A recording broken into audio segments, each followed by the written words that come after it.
Hello, this is Ava with Soul GPS.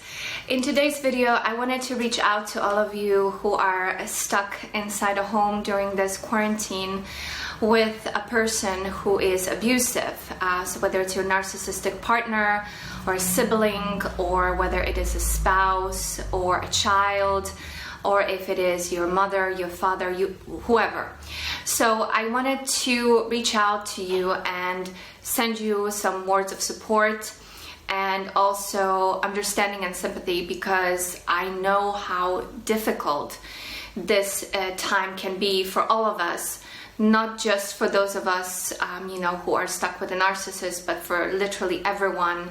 We're all being challenged right now, we're being pushed to our limits.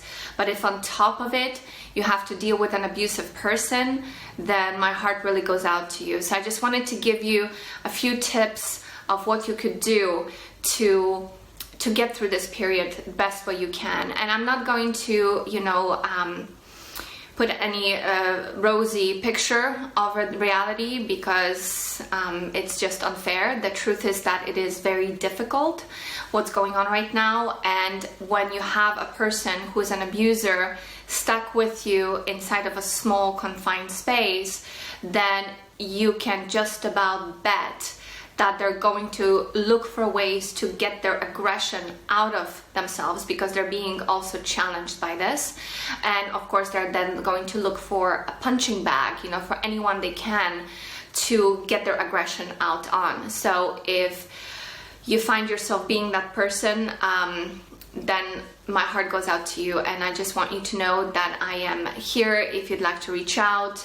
If you're looking to talk to someone, email someone, you can find me and reach out to me. So yes. So what can you do? So first of all, just be aware of the fact that you are inside of a space with an aggressor, and they're going to look for any way that they can to try to poke you, to challenge you, to provoke you. So just knowing that that's what they're going to be doing could potentially help you to de-escalate conflict, because they're going to look into, of course, adding fuel to the fire. They like drama. They're seeking a way to stir up arguments. So if you can see it coming, you can find ways to avoid it. So one way would be to literally walk into another room, go somewhere else, get preoccupied with something else. One of my favorite things to do is to put headphones in. So you're listening to a podcast, and now is a good time to do self-development, right? So let's say you're listening to a podcast, you're learning a new language, so that when you're in this space with them, at least you can tune them out orally. So that's one thing. Another thing would be to just basically get out. And I know it can be difficult to go outside because of the restrictions, but even if it can be near your apartment or your home, to go on a walk, to sort of, air yourself out, to take yourself out of this sort of pressure cooker container could be helpful. And speaking to that, just from a standpoint of energy and space, you can open windows and let in some fresh air, let in some sunshine to help dispel that tension that's going to be building up.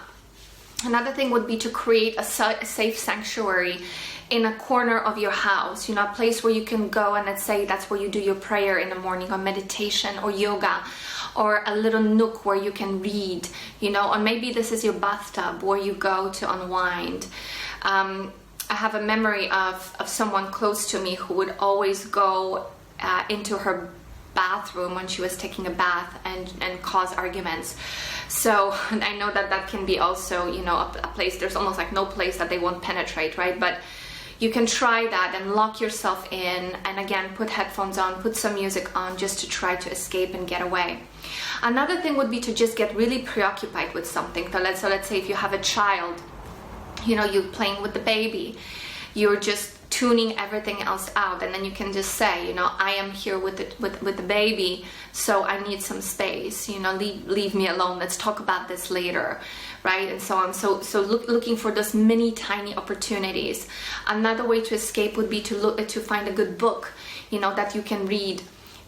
so you can go into another world for a period of time and sort of, just get away. Another way to escape would be to watch a TV show, get into some series that you've always wanted to see. Maybe it's a documentary series, maybe it's something that you've always been interested in but haven't had the time to get into. Maybe it's something that the narcissist or the whatever the abuser's place on the spectrum is. Maybe they could get into it with you, so there can be some quiet time, right? Or a movie, just again, find something for yourself, an outlet, so you can get your mind, at least if you have to share space, get your mind into something else.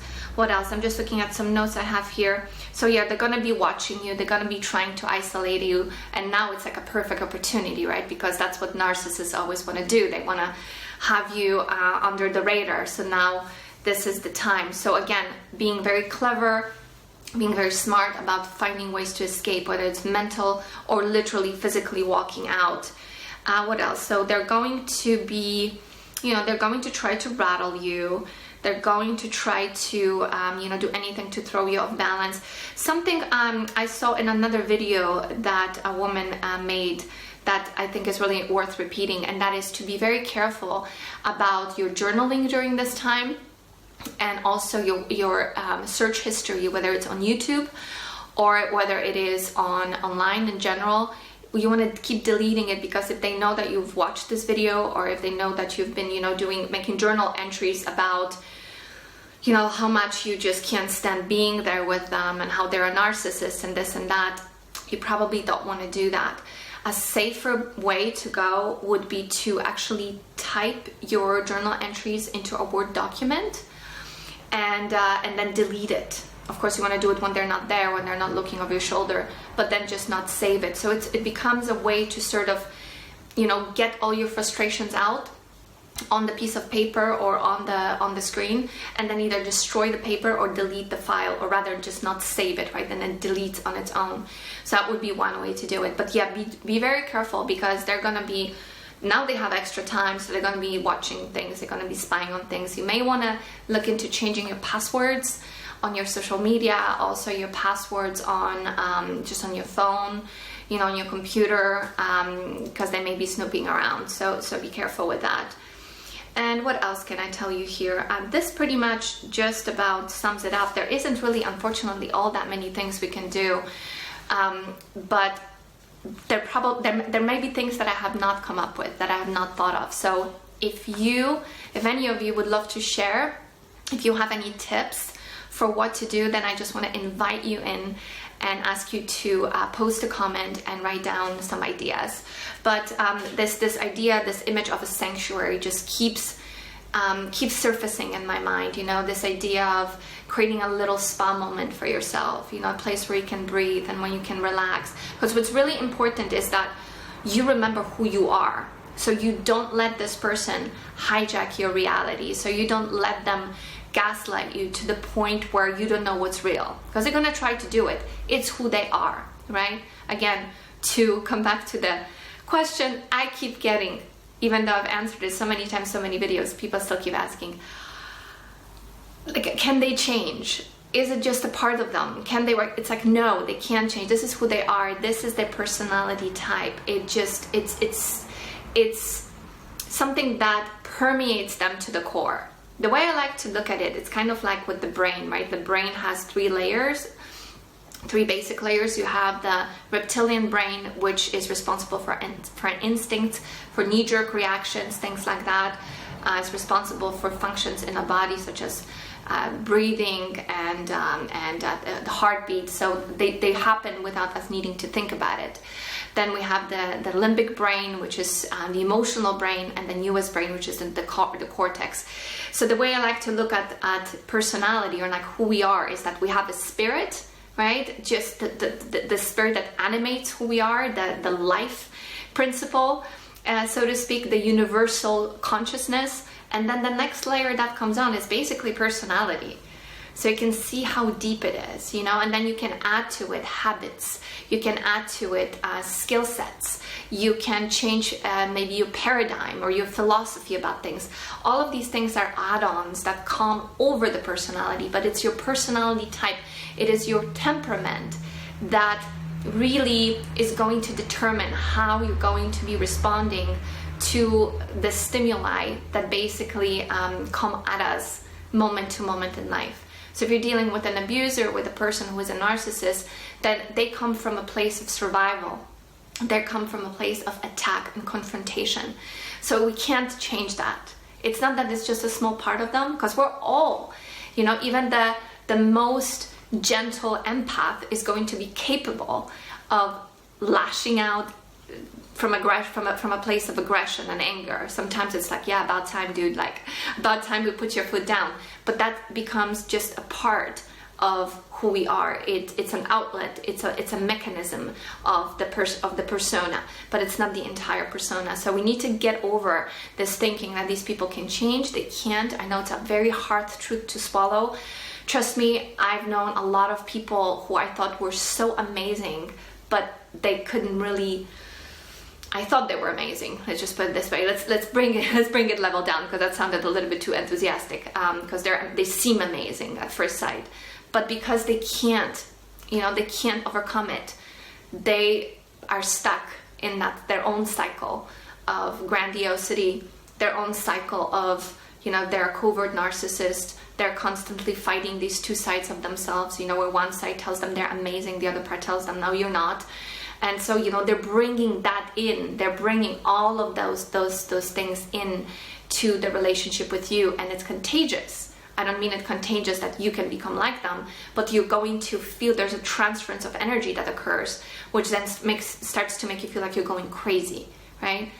Because things are just not making sense. Why are they not making sense? Because the personality that they have created, the persona, the fake persona, really doesn't make sense if you were to break it down. So anyway, without going on another big rant about them, stay safe, stay true to who you are, find ways to validate your reality, write things down. Again, maybe do that on your phone, or maybe somehow commit it to your memory. Just remember the things, because you don't want them to find this. Remember the things that they do. Remember the things that they have done. Remember that they are dysfunctional. Remember that they are disturbed. Try to find ways to anchor and set yourself in reality, and not take their truth and their version as the true, right? So another way to deal with this, especially if you're the anxious type, is to get grounded in reality, practice mindfulness, look at things and name them. Look for, say, 5 things that have red color, right? And you look at them. Look at items that remind you of something, right? And so on. Look for things that have blue color. Look for things that have the round shapes. That can also help anchor you in reality. So this is just a little tool for coming back to the here and now.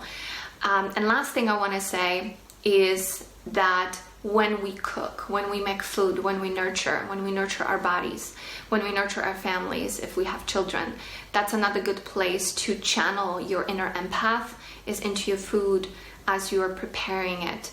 And it can help you also to stay protected from the assaults. Of course, the assaults can happen anywhere. They can come at you from all sorts of directions. But that to me is kind of like a sacred moment, and maybe this is a place where the narcissist can maybe at least back out, because they are about to be nurtured by the meal too.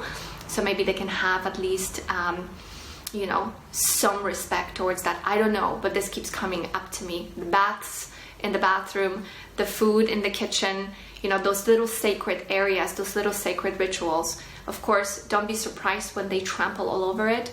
But if you hold that within you, if you hold the sacredness of those moments within you, then maybe it can at least somewhat rub off on them.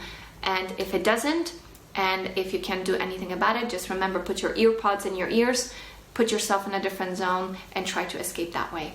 I'm sending you lots of love, and I hope you're doing all right. Okay, take good care. Bye-bye.